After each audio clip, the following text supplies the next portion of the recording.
आज हम स्टार्ट करने वाले हैं BEd second year paper first contemporary India and education concern and issues. Topic क्या है हमारा, तो वो है वैदिक पीरियड। क्या होता है वैदिक पीरियड, उसके बारे में आज जानेंगे। तो क्वेश्चन किस तरीके से पूछा गया था प्रीवियस ईयर वो देखेंगे। हल्का फुल्का थोड़ा सा अलग करके हर बार क्वेश्चन पूछा ही जाता है वैदिक पीरियड का, तो इसको लास्ट तक जरूर देखिएगा। What do you understand by वैदिक पीरियड और era of education, explain it's characteristic in detail. तो ये क्वेश्चन प्रीवियस ईयर था। आइए देखते हैं कि आपको लिखना कैसे होता है। तो सबसे पहले आप इंट्रोडक्शन देंगे, देन उसके बाद ये बताएंगे कि क्या है एक्चुअली। तो Indian civilisation and culture is one of the oldest civilisation and culture of the world, but which oldest has yet not decided. यानी कि जो कल्चर सिविलाइजेशन एंड कल्चर है इंडिया का, वो हमें पता है ओल्डेस्ट है, सबसे पुराना माना जाता है, पर ये डिसाइडेड नहीं हुआ, इसका कोई प्रमाण नहीं है, पर माना यही जाता है। ठीक है, तो देखते हैं नेक्स्ट जो पॉइंट है। India was first country of the world which developed a very sound system of education during वैदिक पीरियड। यानी कि इंडिया एक ऐसा कंट्री है वर्ल्ड में जिसने सबसे पहले एजुकेशन सिस्टम को डेवलप किया। कब? वैदिक पीरियड में। तो वही आज हम पढ़ेंगे। F.W. टॉमसन ने क्या बोला था कि there has no country except India where the love of learning has so early on origin or exercise so lasting and powerful influence।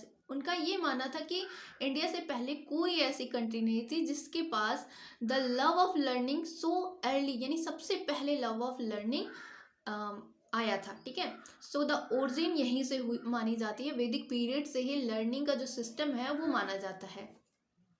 आपको पता होगा कि जो हिंदू धर्म है उसमें 4 वेद हैं। ठीक है, वैदिक पीरियड में ये 4 वेद बने थे, एक ऋग्वेद, यजुर्वेद, अथर्ववेद, सामवेद।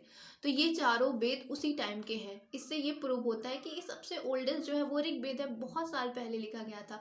तो इससे यही प्रूव होता है कि जो लर्निंग है वो वैदिक पीरियड से स्टार्ट होती है। अब देख लेते हैं structure and organisation of education किस तरीके से था।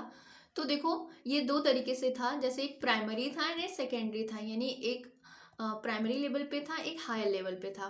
तो जब प्राइमरी लेवल पे बच्चे जाते थे एडमिशन के लिए, तो उसे बोलते थे विद्यारंभ संस्कार। ठीक है, विद्यारंभ संस्कार। ये कब होता था? तो ये 5 साल पे होता था। सेकेंडरी उपनयन संस्कार बोला जाता था एट द एज ऑफ 8 से 12 साल तक ये होता था। पर देखो, ये वेरी करता था। ब्राह्मण्स में जो होता था वो 8 साल पे, क्षत्रिय 10 साल और वैश्य 12 साल।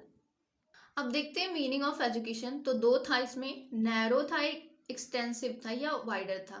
नैरो में क्या, सब्जेक्ट को पढ़ाना, जैसे लैंग्वेज हो गया, फिर उसके बाद ग्रामर हो गया, साइंस हो गया, लॉजिकल मैथ हो गया, न्यूमेरिकल्स हो गए, ये सारी चीज़ें जो थी वो नैरो में आती थी, यानी सब्जेक्ट की स्टडी।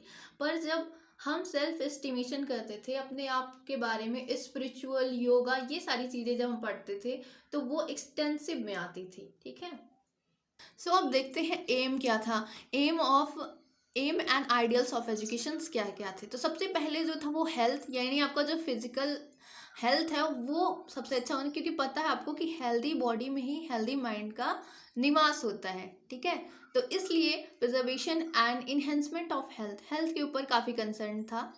सेकेंड जो था वो डेवलपमेंट ऑफ नॉलेज। जब हेल्थ सही है तभी नॉलेज को डेवलप किया जा सकता है, तो सेकेंड था development of knowledge. From concrete to metaphysical, यानी अब्स्ट्रैक्ट, यानी जो दिख रहा है वहां से कहाँ, मेटाफिजिकल पे, जो अब्स्ट्रैक्ट है, जो नहीं दिख रहा है।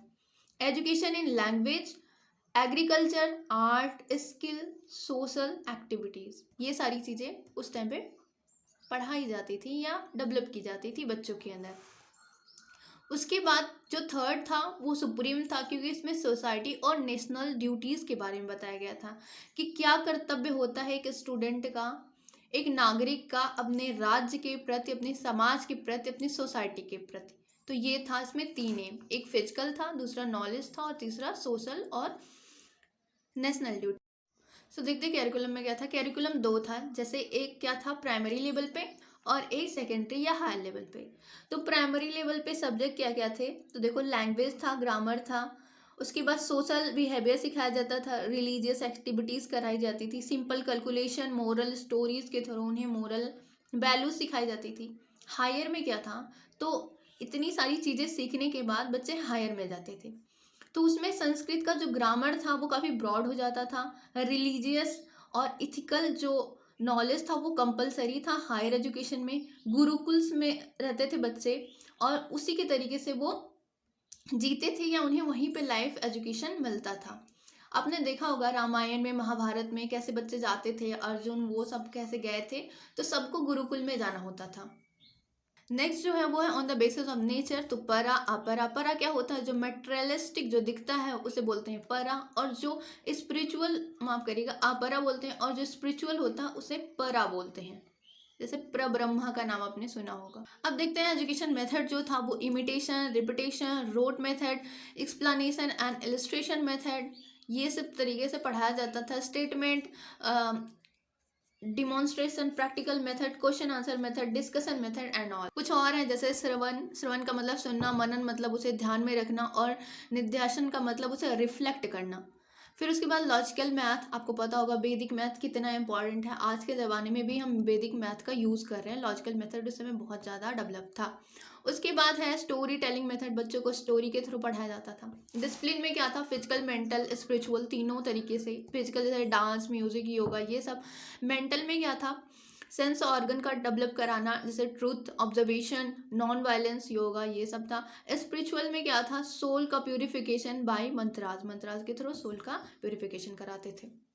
देखो टीचर कैसे थे, तो टीचर सेल्फ स्टडियस यानी खुद हमेशा पढ़ने वाला होना चाहिए, और फिर उसका रिलीजियस होना चाहिए, गुड कैरेक्टर होना चाहिए, आइडियल फॉर स्टूडेंट, यानी कि बच्चों के लिए आइडियल ही होना चाहिए ताकि वो उनको इमिटेट कर सके, उनकी कॉपी कर सके और खुद को उनके जैसा बना सके।